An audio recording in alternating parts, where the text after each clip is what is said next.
एक समय था जब जर्नलिस्ट्स के सवाल पावरफुल लोगों की नींद उड़ा देते थे। सिस्टम को पता होता था अगर कुछ गलत किया है तो जवाब देना पड़ेगा।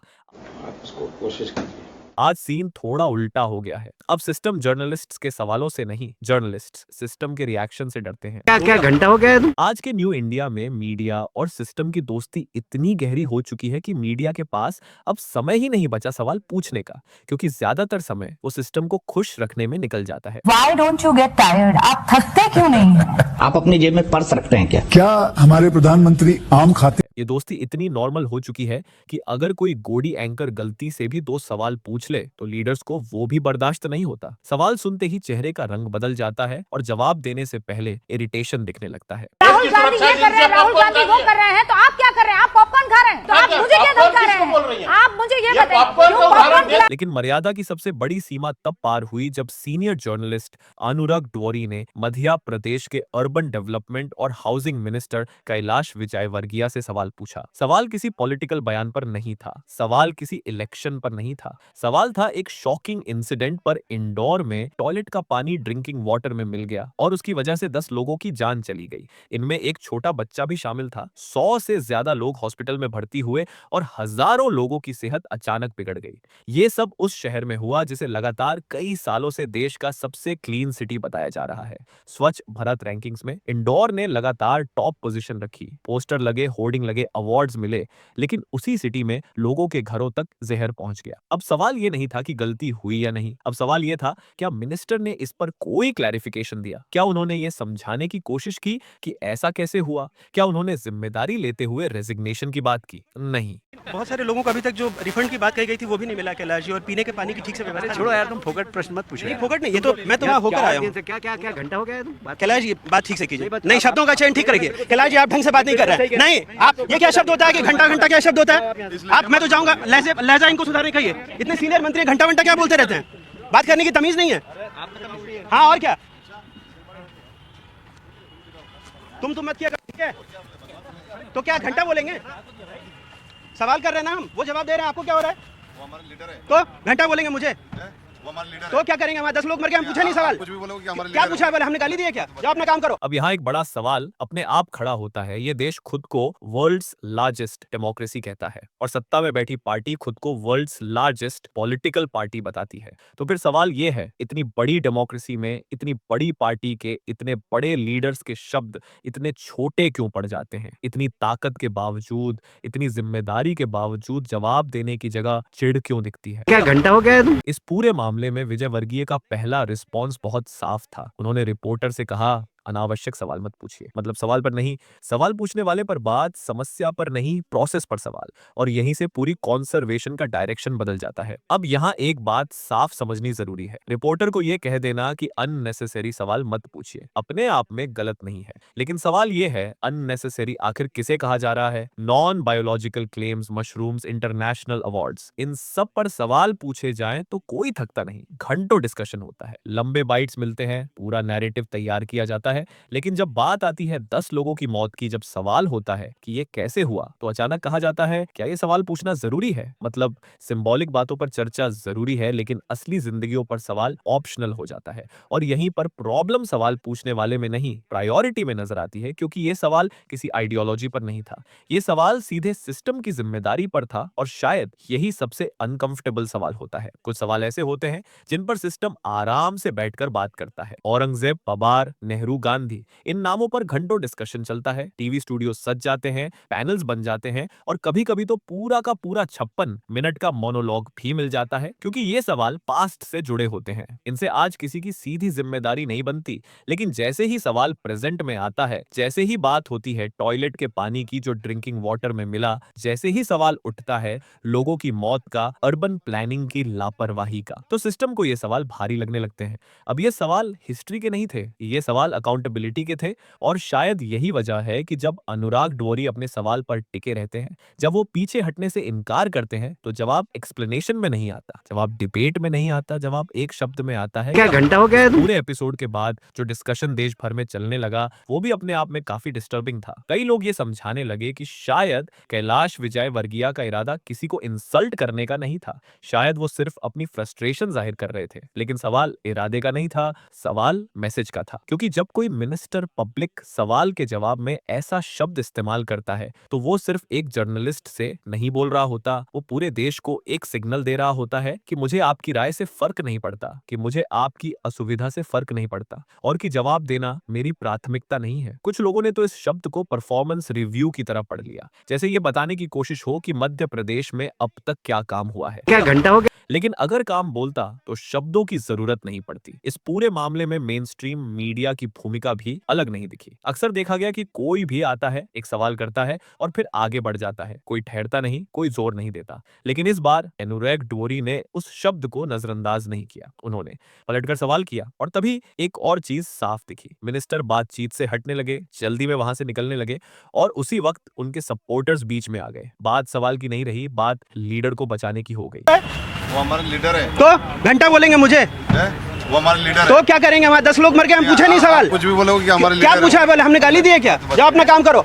यहाँ एक बहुत सीधा सा सवाल खड़ा होता है। अगर कोई कहता है ये हमारे लीडर हैं, तो इसका मतलब क्या है? क्या लीडर होने का मतलब सवालों से ऊपर होना होता है? क्या डेमोक्रेसी में सवाल पूछना गलत है या सिर्फ इनकन्वीनियंट है? क्योंकि असल में डेमोक्रेसी का सबसे पेट्रियोटिक काम चुप रहना नहीं होता। सबसे पेट्रियोटिक काम होता है पावर से सवाल पूछना और जवाब की मांग करना। अगर जर्नलिस्ट्स और उनके चैनल ओनर्स सिर्फ 2 महीने भी ईमानदारी से अपना काम करें तो सिस्टम को जवाब देना ही पड़ेगा। पॉलिसीज तेजी से सुधरेंगी और डेवलपमेंट सिर्फ भाषणों में नहीं, ग्राउंड पर दिखेगा। इस मामले में भी सिस्टम को 2 महीने नहीं लगे। जैसे ही ये क्लिप वायरल हुई, सिर्फ 2 घंटे के अंदर रिस्पॉन्स आ गया। कैलाश विजयवर्गीय ट्विटर पर सामने आए, शब्द बदले, टोन बदला और अपॉलॉजी दी गई। कहा गया कि लोगों की हालत देखकर बहुत स्ट्रेस था, नींद पूरी नहीं हो पाई और गलत शब्द निकल गए। लेकिन अपॉलॉजी के बाद भी सबसे जरूरी सवाल वहीं का वहीं खड़ा रहा। आखिर 10 लोगों की मौत कैसे हुई? इनमें एक छोटा बच्चा भी था। 1500 से ज्यादा लोग डायरिया से क्यों जूझ रहे थे? क्या ये सिर्फ एक्सीडेंट था या साफ तौर पर सिस्टम फेलियर? अब जरा फैक्ट्स को समझते हैं। इंदौर का ड्रिंकिंग वाटर नर्मदा रिवर से आता है। लगभग 80 किलोमीटर दूर से पाइपलाइन के जरिए भगीरथपुरा एरिया में पाइपलाइन के जॉइंट पर लीकेज थी। पाइपलाइन में लीकेज इस देश में कोई नई बात नहीं है, लेकिन असली लापरवाही यहां से शुरू होती है।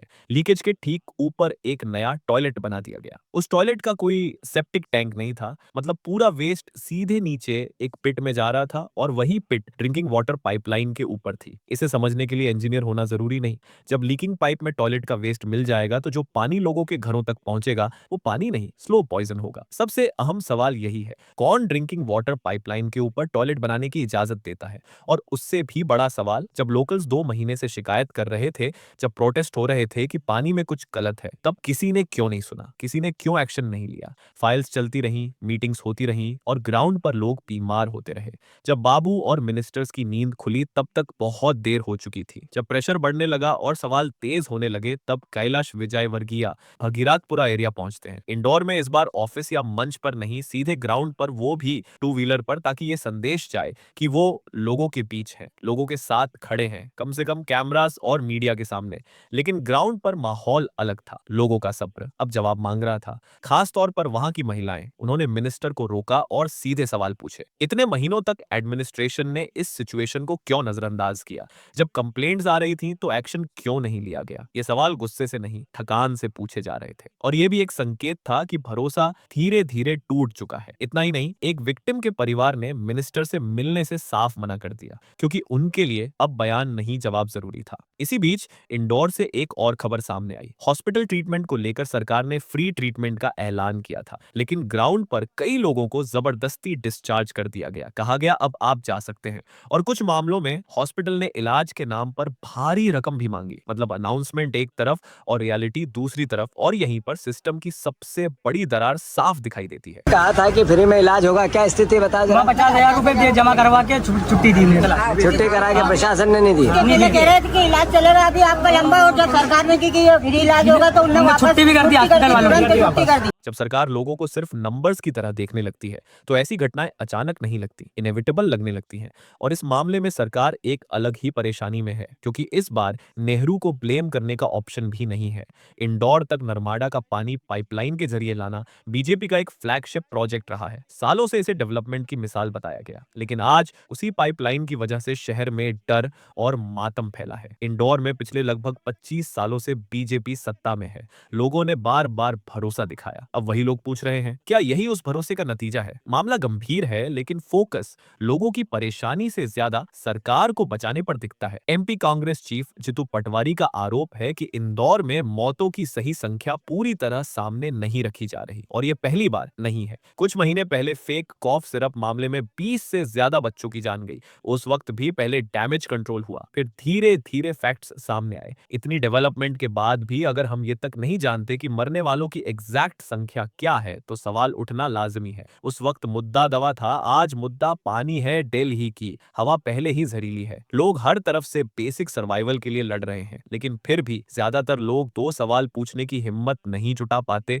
और जब कभी नेशनल आउटरीच गलती से पैदा हो जाता है, तभी मिनिस्टर्स एक्शन मोड में आते हैं। इस मामले में भी मध्य प्रदेश के चीफ मिनिस्टर मोहन यादव ने इसे इमरजेंसी जैसी स्थिति बताया और सख्त कार्रवाई का वादा किया। लेकिन इस देश में सख्त कार्रवाई का एक तय पैटर्न है। नीचे के ऑफिशियल्स को सस्पेंड कर दिया जाता है। म्युनिसिपल कॉर्पोरेशन का जोनल ऑफिसर, भगीरथपुरा एरिया का असिस्टेंट इंजीनियर। अब कोई ये नहीं पूछता कि टॉयलेट बनाने की अनुमति किसने दी, पाइपलाइन के ऊपर कंस्ट्रक्शन किसके आदेश से हुआ, 2 महीने से आ रही कंप्लेंट्स किसने इग्नोर की। ये सवाल फाइल में नहीं जाते और इसलिए जिम्मेदारी वहीं रुक जाती है। और इसी सिस्टम को देखकर कोई समझदार इंसान ये उम्मीद भी नहीं करता कि कैलाश विजयवर्गीय या कोई सीनियर लीडर रेजिग्नेशन की बात करेगा, क्योंकि यहाँ जवाबदेही व्यक्ति की नहीं, सिस्टम की समस्या बन चुकी है। फिलहाल देश में एक बेचैनी जरूर महसूस की जा सकती है, क्योंकि अगर ये सब इंदौर जैसे शहर में हो सकता है, जिसे देश का सबसे क्लीन और सबसे वेल मैनेज्ड शहर बताया जाता रहा, तो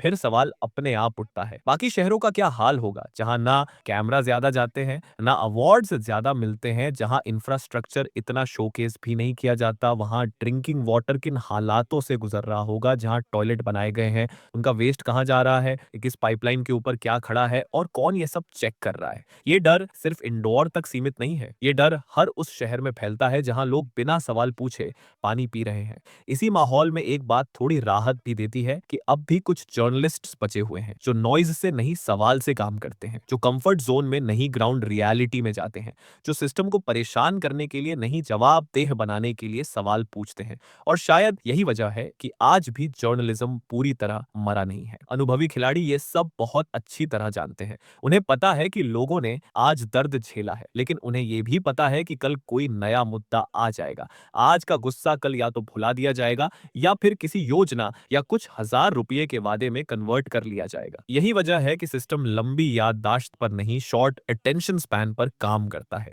इस बीच कुछ जर्नलिस्ट्स अब भी अपना काम करते हैं, लेकिन उनके लिए भी सिस्टम के पास एक अलग तरीका होता है।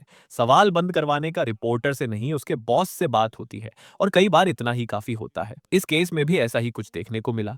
एनडीटीवी ने अनुराग ड्वारी के समर्थन में जो ट्वीट किया था, वो कुछ ही समय बाद डिलीट कर दिया गया, और ये अपने आप में बहुत कुछ कह जाता है। अनुराग ड्वारी आज के टाइम में उन गिने चुने मेन स्ट्रीम रिपोर्टर्स में से हैं, जो जर्नलिज्म को सिर्फ नौकरी नहीं जिम्मेदारी मानते हैं। लेकिन दूसरी तरफ कैलाश विजयवर्गीय भी कोई नए खिलाड़ी नहीं है। वो भी सिस्टम को अच्छी तरह 2023 समझते हैं। उन्हें पता है मीडिया को कैसे मैनेज किया जाता है, कभी एक्सेस देकर, कभी साइलेंस देकर, और कभी छोटे छोटे फेवर्स से। यही वजह है कि मीडिया एक जैसा नहीं दिखता। कहीं सवाल पूछे जाते हैं और कहीं उसी सवाल के बाद इमेज बचाने की कोशिश होती है। यह भी सच है कि अडानी ग्रुप के चैनल ने इस मामले में 2 सवाल पूछे, लेकिन उसी वक्त अंबानी ग्रुप के चैनल डिफेंसिव मोड में दिखाई दिए, जहां सवाल से ज्यादा डैमेज कंट्रोल जरूरी था। से आप बहुत परेशान हैं, सोए नहीं है, क्योंकि जिस तरीके से तस्वीर भागीरथपुरा से सामने आ रही है।